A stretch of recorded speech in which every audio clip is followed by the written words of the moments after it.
let us learn the concepts of parallel lines.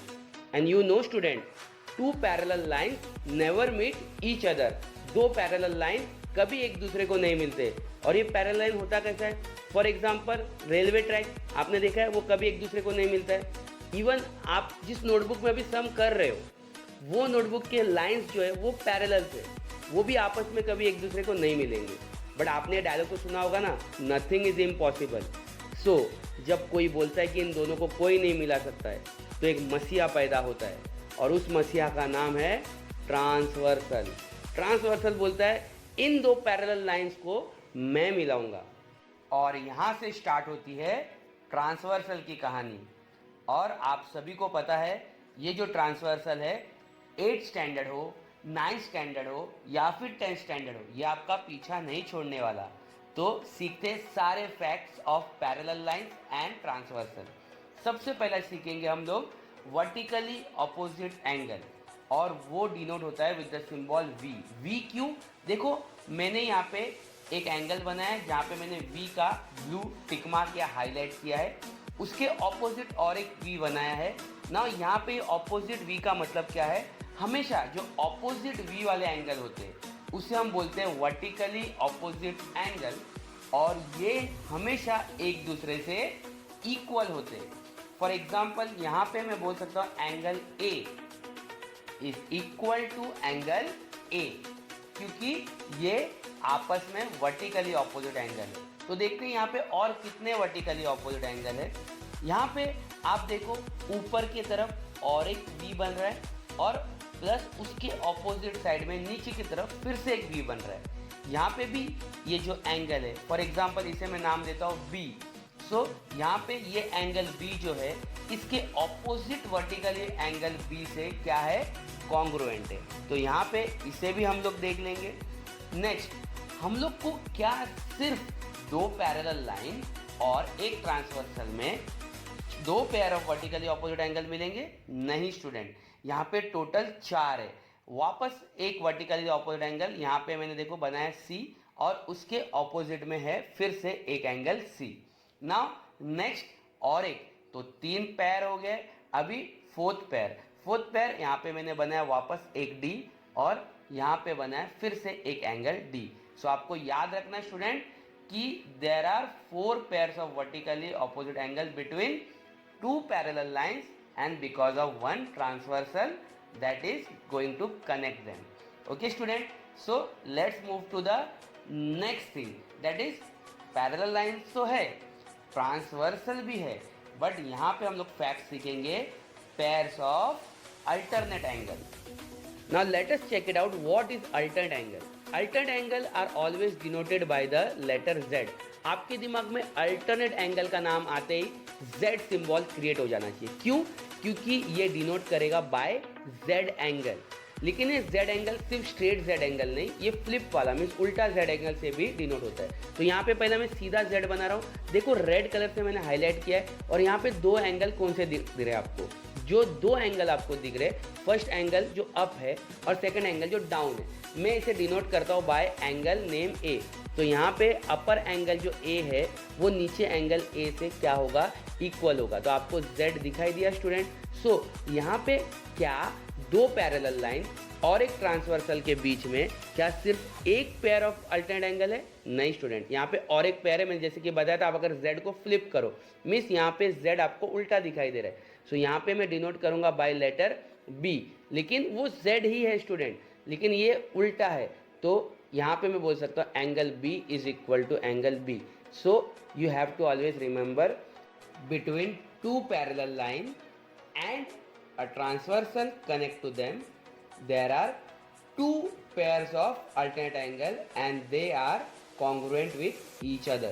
I hope you are getting all these concepts very easily. So अगर आपने अभी तक video को like नहीं किया है तो वीडियो को लाइक करो, and if you are new, subscribe our channel and press the bell icon to learn the amazing maths like this. Now the next pair of corresponding angles. Corresponding angles क्या है? जैसे ही आपके दिमाग में आएगा corresponding angle, तो आपके दिमाग में क्रिएट हो जाना चाहिए लेटर F. तो हम F सिंबल से इसे डिनोट करेंगे। Why with the F symbol?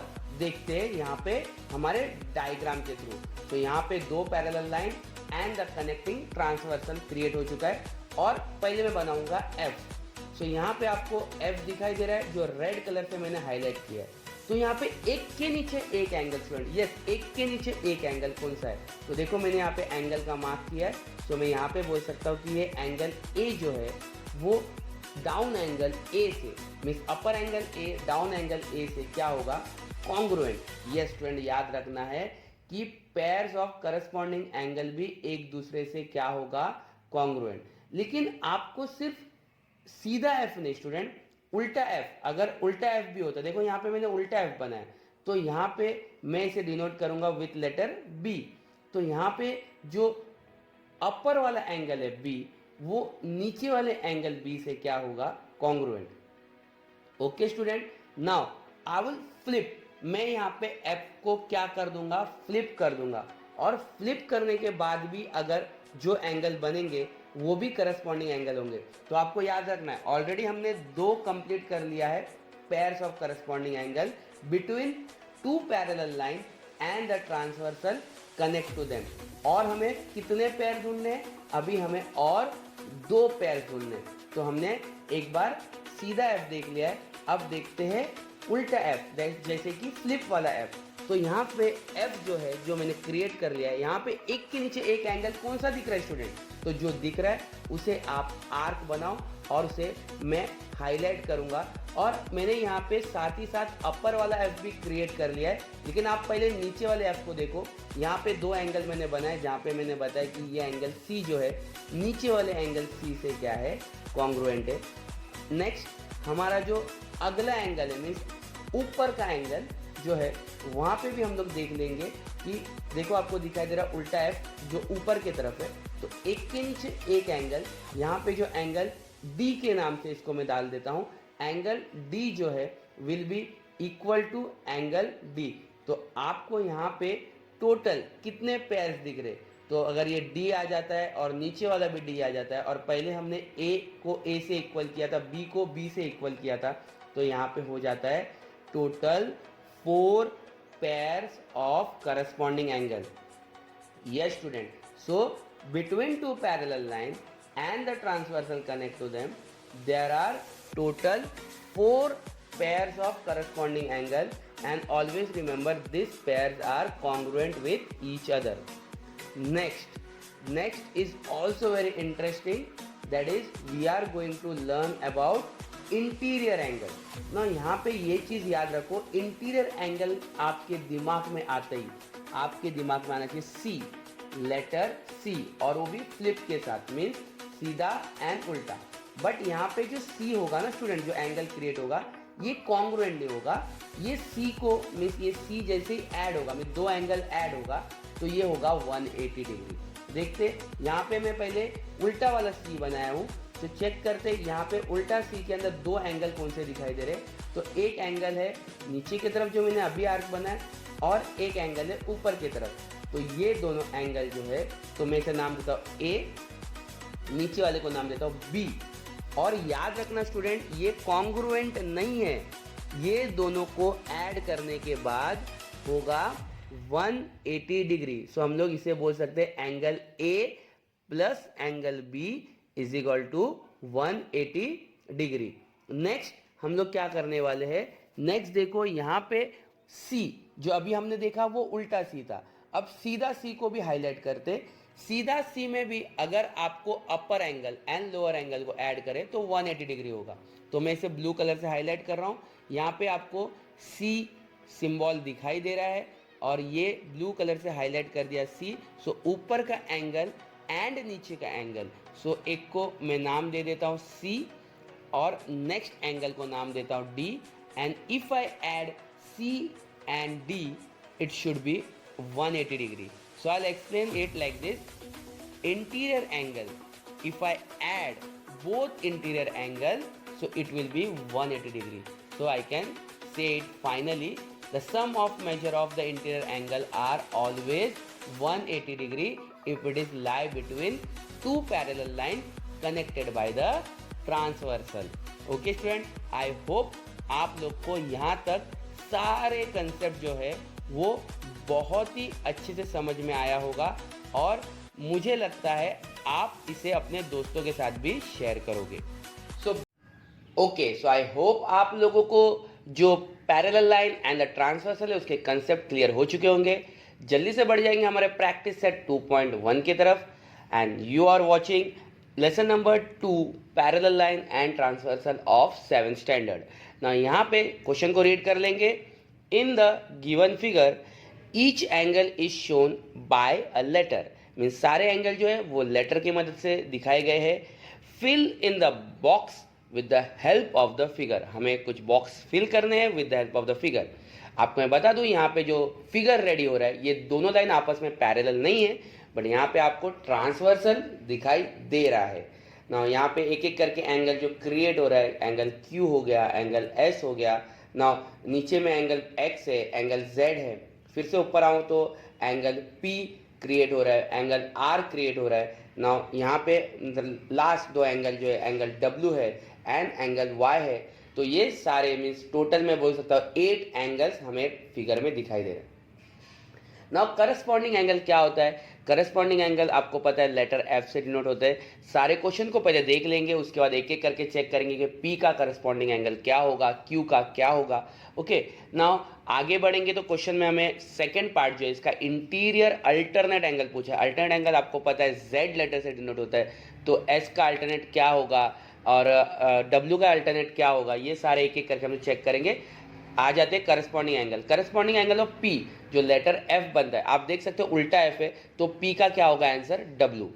वैसे ही अगर हम लोग Q की तरफ बढ़े, जो Q एंगल दिखा है, आपको डायग्राम को देखना, आपको अच्छे समझ में आएगा। Q का जो आप F देख रहे हो मतलब उल्टा एक के नीचे एक, तो Q का कौन सा होगा X, तो आपको मिलेगा एंगल X। तो आपने अभी तक टोटल 2 बॉक्सेस फिल कर चुके।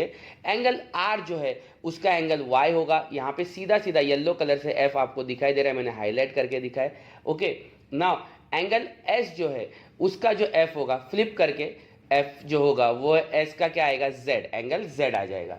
नाउ अब हम बढ़ जाते हैं इंटीरियर अल्टरनेट एंगल की तरफ। आपको दिखाई दे रहा है जो एंगल S है उसको अगर Z में कन्वर्ट करूँ, मीन्स मैं सीधा Z नहीं बोलूँगा, यहाँ पे आपको दिखाई देगा Z जो मैंने ग्रीन कलर से हाईलाइट किया है। ओके ना, थोड़ा सा टिल्ट है, पर जो S है उसका Z जो है वो X रहेगा ना। इसी जो Z को अगर मैं इंटीरियर फ्लिप कर दूँ, Z मतलब फ्लिप करके, तो R का जो होगा ना वो क्या होगा W होने वाला है। ओके, या फिर मैं W का R बोल सकता था। यहाँ पे अगर एंगल W है तो उसका आंसर क्या आएगा R। आगे बढ़ते क्वेश्चन नंबर 2 के तरफ, सेम प्रैक्टिस सेट 2.1 के। First will read the question. Question is like this, observe the angle shown in the figure and right the following pair of angles. तो यहाँ पे फिर से हमें फिगर को ऑब्जर्व करना है और उसके बाद सारे आंसर बताने हैं ना। यहाँ पे पहले फिगर को ड्रॉ कर लेता हूँ। यहाँ पे भी दोनों लाइन पैरेलल नहीं है, बट यहाँ पे एक ट्रांसवर्सल है और 2 लाइंस है, और कुछ एंगल्स आपको दिखाई दे रहे जो है एंगल A, फिर आपको एंगल C दिखाई दे रहा है। Now I will create angle B and angle D, तो वो भी पहले क्रिएट कर लेता हूँ, angle B and angle D। Next दूसरे तरफ देखेंगे हम लोग, यहाँ पे angle H and angle F, तो उसे भी क्रिएट कर लेंगे F एंड H। और उसके बाद लास्ट और 2 जो एंगल बचे हैं वो है angle E and angle G। तो सारे एंगल यहाँ पे क्रिएट हो चुके हैं, टोटल 8 एंगल्स है। अब हमें एक एक करके क्या बताना है, interior alternate angle. Okay, next corresponding angle जो है आपका letter F and interior angle C। और इंटीरियर अल्टरनेट एंगल आपको पता है लेटर Z होता है, तो पहले वहाँ से शुरुआत करते। तो एंगल C जो है उसका जो इंटीरियर अल्टरनेट एंगल होगा एंगल E होगा। देख लेते हैं, मैंने इसको हाईलाइट करके भी बताया, आपको Z दिखाई देगा। देखो Z आपको थोड़ा टेढ़ा दिखाई दे रहा है, पर उसको देखना है आपको। और एंगल B का जो Z है वो क्या रहेगा, वो H रहेगा। ओके ना, यहाँ पे ये सारे जो एंगल्स है ये मैंने आपको बता दिया कि C का E होगा एंड B का H होगा। तो ये 2 पेयर हमें मिल गए किसके, इंटीरियर अल्टरनेट एंगल्स के। Now will move to the corresponding angle. As you know the corresponding angle is denoted by letter F। हम यहाँ पे एक एक करके चेक करेंगे, जैसे A का E होने वाला है, एंगल B का एंगल F, एंगल C का angle G and angle D का एंगल H। चेक करेंगे A का E कैसे होगा, पिंक कलर से मैंने हाईलाइट किया है, आपको डायग्राम की तरफ देखना है। तो A का जो है वो E मैंने पिंक कलर से किया है, बी का जो एफ है वो क्यों है, क्योंकि मैंने इसको ब्लू कलर से हाईलाइट किया है। देखो मैं पहले पिंक वाले को रब कर देता हूँ, ब्लू वाला भी आपको इजीली दिखाई देगा कि बी का एफ है। नाउ एंगल सी का जी कैसे, तो आपको दिखाई देगा जो एंगल सी है उसको मैंने गोल्डन कलर से हाईलाइट किया है, गोल्डन येलो, ओके ना। तो सी का जो आपको जी इजीली दिखाई देगा कि एक के नीचे एक है। And last but not the least कि डी का जो एच है वो भी आपको दिखाई देगा कि डी के नीचे जो आपको एच है वो एक के नीचे एक एंगल है, ओके ना। सो यहाँ पे मैंने चारों करस्पॉन्डिंग एंगल आपको बता दिए हैं। Now we will see the interior angle. Interior angle is very simple, it is denoted by the letter C. तो एंगल सी जो है उसका एच होगा और एंगल बी जो है उसका ई होगा। इजिली देख देते मैं red colour and blue colour से हाईलाइट किया है, सी का एच एंड बी का E. And with that we will move to our practice set 2.2 and I'll just let you know, if you are new, subscribe to our channel and share this video with your friends. Okay, now we will just check the question number first of practice set 2.2. Choose the correct alternatives, and here the first question is, in the given figure, if line M parallel to line N and line P is a transversal, then find the value of x. Here you have to find the value of x. Now they had given us 4 options, but before that I'll first draw the diagram को पहले ready कर लेंगे। Here the two lines are parallel, that is M and N, and one transversal, that is P, and the main diagram they had given, here they had interior angle, they are symbolized by 3x and x. Now after that they had given us 4 options, that is 135 degree, 90 degree, 45 degree and 40 degree. So from that we have to find the correct answer. Now for that we have to solve the sum also. इसके लिए हमें सम को solve करना पड़ेगा ना। यहाँ पे मैं सारे एंगल को डिनोट कर देता हूँ मेरे तरफ से ना। यहाँ पे मैंने कुछ अल्फ़ाबेट ले लिए, A B C D and then E F G H everything ना। यहाँ पे मैं जो 2 एंगल पे काम करने वाला हूँ, जो मेरा इंटीरियर एंगल है, आपको डायग्राम को देखना है तभी आपको समझ में आएगा, वो है B F G and F G D. यहाँ पे आपको डायग्राम को बहुत अच्छे से देखना है कि बी एफ जी कहाँ पे एंड एफ जी डी कहाँ पे। ये दोनों इंटीरियर एंगल है, मैंने ब्लू कलर से हाईलाइट किया है बी एफ जी को एंड ग्रीन कलर से हाईलाइट किया है एफ जी डी को। आपको इसलिए दिखाई दे रहा है कि दोनों इंटीरियर एंगल है और इंटीरियर एंगल को ऐड किया तो 180 होना चाहिए, और उन्होंने दिया है 3x और x, इसीलिए दोनों को जैसे मैं ऐड करूंगा 3x plus x is equal to हो जाएगा 180 डिग्री। नाउ यहाँ पे मैंने इन दोनों को ऐड कर लिया है तो आपको पता चलेगा 3x प्लस x होता है 4x, तो 4x is equal to 180 degree and x is equal to 180 upon 4। जैसे मैं 4 से 180 को डिवाइड करूंगा आपको आंसर आ जाएगा 45 डिग्री, तो ऑप्शन सी जो है वो करेक्ट हो जाएगा। नाउ यहाँ पे हमने ये चीज़ को चेकआउट कर लिया है। नाउ आपका जो इसी क्वेश्चन का सेकेंड पार्ट है, वहाँ पे आपको फिर से x का वैल्यू ढूंढना है। उसके क्वेश्चन को रीड करने के पहले सबसे पहले उसके डायग्राम को चेकआउट करेंगे। यहाँ पे 2 लाइन पैरेलल है, that is A and B, and line L is a transversal. Now here they had given again 2 angle, that is 4x and 2x, they are not interior, and they had given the 4 options, that is 90 degree, 60 degree, 45 degree and 30 degree. Now let us check out that what will be the correct option. Okay, now यहाँ पे मैंने अपने हिसाब से कुछ points जो add किए हैं वो है point P, point Q, point R, point S, point T, then you can see point W, point U and point V. This all point will help us to find the angle easily.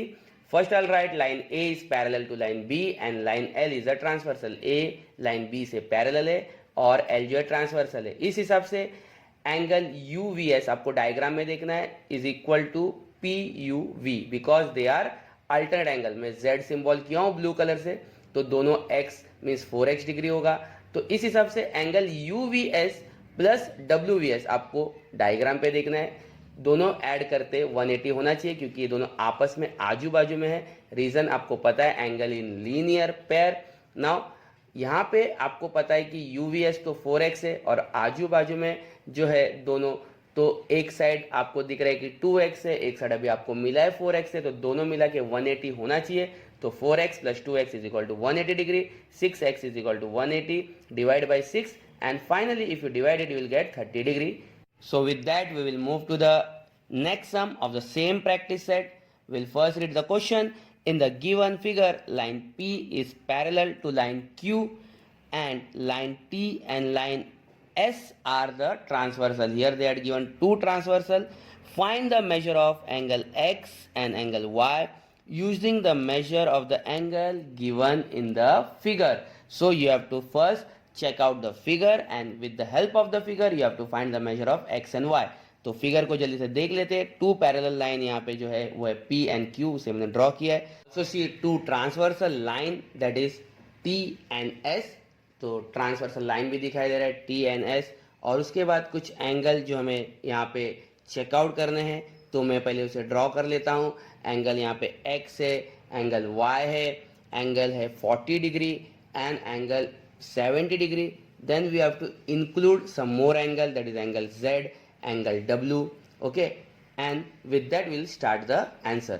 Now here the line P is parallel to line Q and line T is a transversal. आपको T पे ध्यान देना, सिर्फ T पे. So यहाँ पे P और Q को मैंने हाईलाइट किया और T ट्रांसवर्सल है, यहाँ पे ध्यान देना है. तो यहाँ पे मेजर एंगल Z जो होगा वो क्या होगा 40 डिग्री. आपको दिखाई दे रहा है करस्पॉन्डिंग एंगल मीन्स एक के नीचे एक एंगल. ओके, तो एंगल यहाँ पे जो X है वो क्या होगा means 40 plus something but total मिला के 180 होना चाहिए. तो आपको पता चल जाएगा कि एंगल X जो है 180 माइनस 40 कर दोगे तो आपको एंगल X मिल जाएगा 140 डिग्री. तो आपको बस यहाँ पे याद रखना है कि आपको एंगल X मिल चुका है 140 डिग्री. नाउ मैं आपको बता दूँ, आप हमें इंस्टाग्राम पे फॉलो कर सकते हैं, आप हमें ट्विटर पे फॉलो कर सकते हैं, हमें फेसबुक के पेज पे भी फॉलो कर सकते हैं. आप अगर नए हो तो हमारे चैनल को अभी कभी सब्सक्राइब कर दो, वीडियो को लाइक करो एंड अपने फ्रेंड्स के साथ शेयर करो. Now I am making the diagram once again ताकि आपको सभी चीज़ें इजीली समझ में आ सके और आपको समझने में, इस सम के जो आंसर ढूंढने में जो लास्ट एंगल Y है उसे पता करने में इजी पड़े. नाउ यहाँ पे मैंने सारी चीज़ों को फिर से ड्रॉ कर लिया है. आपको यहाँ पे क्या देखना है, जो लास्ट 70 डिग्री मैंने अभी आया है उसको ऐड करना है W से. W से अगर उसे ऐड करोगे टोटल मिला के 180 होगा. और आपको पता है नीचे का एंगल अगर 70 है तो एंगल W ऑब्वियसली 180 माइनस 70 होगा तो 110 मिल जाएगा. अब अगर आप गौर करो लाइन P एंड Q जो पैरेलल है एंड S यहाँ पे मैंने ट्रांसवर्सल लिया है. ओके, यहाँ पे S को ट्रांसवर्सल लिया है तो आपको एक Z दिखाई देगा कि angle Y is equal to angle W. Z मतलब आपको पता है अल्टरनेट एंगल. ना यहाँ पे जैसे ही आपको अल्टरनेट एंगल मिल जाएगा तो आपको पता चल जाएगा कि एंगल Y जो है वो है 110 degree. Now finally X and Y दोनों मिल चुका है. And in the next video I am going to continue the sum number 3 and I will end this lesson. So for that subscribe our channel, like this video, share this video with your friends, and as I told, you can follow us on Facebook, Instagram as well as Twitter account.